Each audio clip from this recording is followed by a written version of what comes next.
Well, hello, everyone. The world and our lives can change very quickly, and I couldn't have imagined that there would be a time that I would be offering a sermon to you this way and under these circumstances. But I'm glad to be able to connect with you, even if not in person, and to share this reflection on Psalm 95.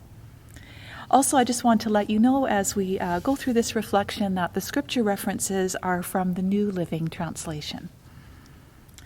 Well, today marks the third Sunday of the Lenten season, a period of time in which we are especially invited to be honest before God about who we are, to reflect and examine ourselves and our relationship with God. So it's appropriate that in this season our preaching series is focusing on the Psalms, because the Psalter is nothing if not honesty with God. First, I'd like to take a moment to consider the broader picture of the Psalms so that we can place number 95 in context. This psalm is among what is called the festival psalms. It was likely written and used for worship in one or more of the three main annual Israelite festivals: the festival of Passover, the festival of weeks, and the festival of booths, also called tabernacles, which was the fall harvest festival. The events of the exile in 587 BC influenced the development of the Book of Psalms. This was a devastating time for the people of Israel. The kingdom of Judah had fallen to the Babylonian Empire, and the Jews were taken into exile. There was no longer a king on the throne. But Psalms 93 and 95 to 99, called the Enthronement Collection, celebrate the fact that even though Israel no longer has an earthly king, God still reigns. This truth gives hope to the Jewish community in a time of great despair, when it seems that they have lost everything. Psalm 95 might seem like rather a strange reading in the reflective season of Lent because it's so celebratory in the first 7 verses. However, this reading reflects well the integrated worship of ancient Israel. Even their joyous festivals consisted of an aspect of penance alongside celebration.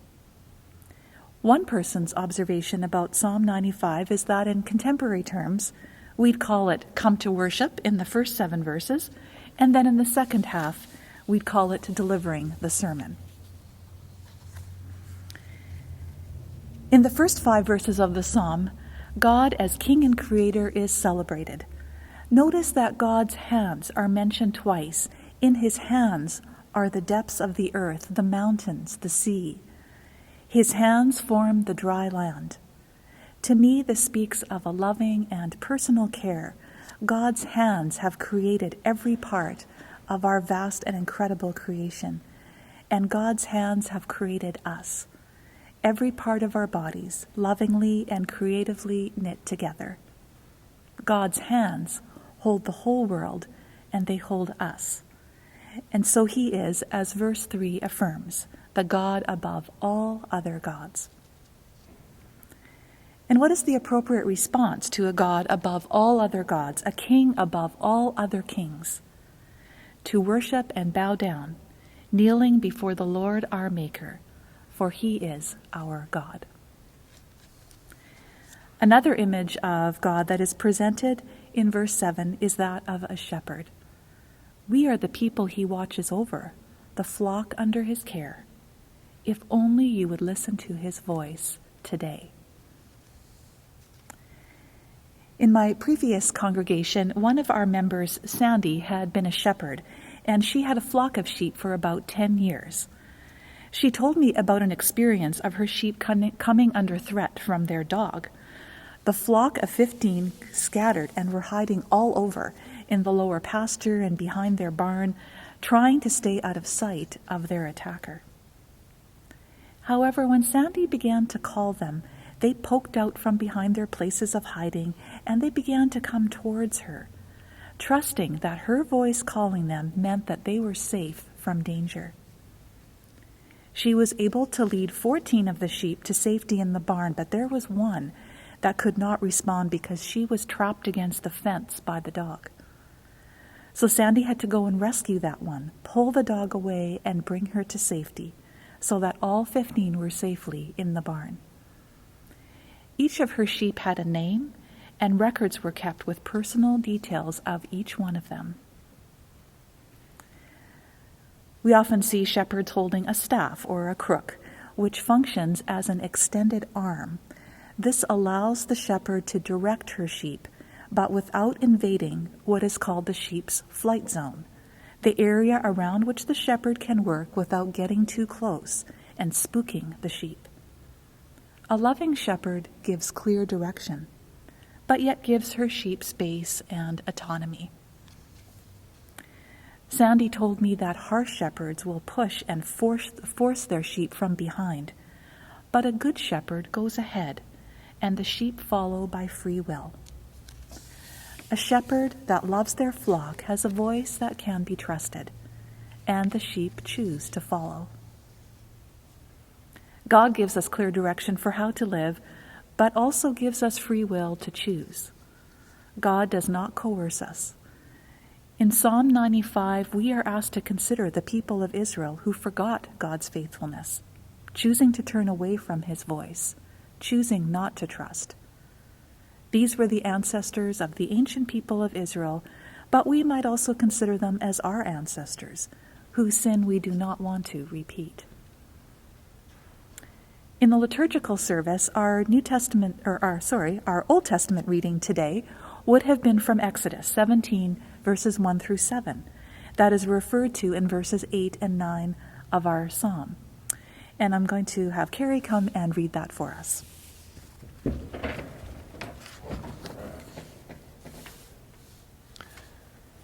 At the Lord's command, the whole community of Israel left the wilderness of Sin and moved from place to place. Eventually they camped at Rephidim, but there was no water there for the people to drink. So once more the people complained against Moses. "Give us water to drink," they demanded. "Quiet," Moses replied. "Why are you complaining against me? And why are you testing the Lord?" But tormented by thirst, they continued to argue with Moses. "Why did you bring us out of Egypt? Are you trying to kill us, our children, and our livestock with thirst?" Then Moses cried out to the Lord, "What should I do with these people? They are ready to stone me." The Lord said to Moses, "Walk out in front of the people. Take your staff, the one you used when you struck the water of the Nile, and call some of the elders of Israel to join you. I will stand before you on the rock at Mount Sinai. Strike the rock, and water will come gushing out. Then the people will be able to drink." So Moses struck the rock as he was told, and water gushed out as the elders looked on. Moses named the place Massah, which means test, and Meribah, which means arguing, because the people of Israel argued with Moses and tested the Lord by saying, "Is the Lord here with us or not?"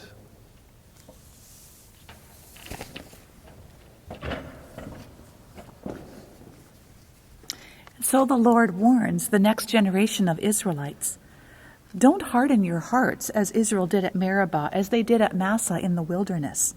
For there your ancestor tested, and they tried my patience, even though they saw everything I did. Their hearts turned away from me, so they will not enter my rest." Their hearts turned away from me. Israel's sin was not moral failure, although that also happened. Their sin originated from questioning the character of God. In their writing on this psalm, I think Dennis Tucker and Jamie Grant say it well. Basically, the first generation after the Exodus never fully accepted the goodness of God's character, despite all the evidences he gave them of its goodness. And in many ways, this disbelief was the most repugnant aspect of their rebellion. Despite being given every evidence of God's care and keeping, that generation continued to question the fundamental goodness of his nature. Their example is given as a stark warning to the psalmist generation to remember that God loves his people, that God is in control, regardless of the appearance of present circumstances. Because of their distrust, that generation wandered in the desert for decades, and they were denied entry to the promised land, the place of rest, the place where they would have had safety from their enemies. If we choose not to trust God's character, we also will not enter rest. We will not rest in the peace that God offers when we commit ourselves to his care, knowing that the God whose fingers made the night sky and set the moon and the stars in place continues to hold the world in his hands.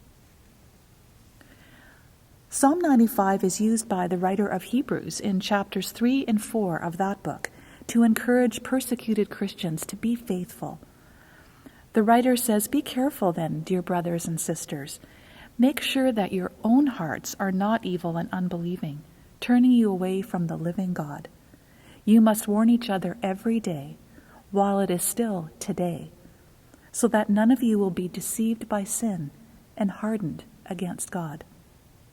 For if we are faithful to the end, trusting God just as firmly as when we first believed, we will share in all that belongs to Christ."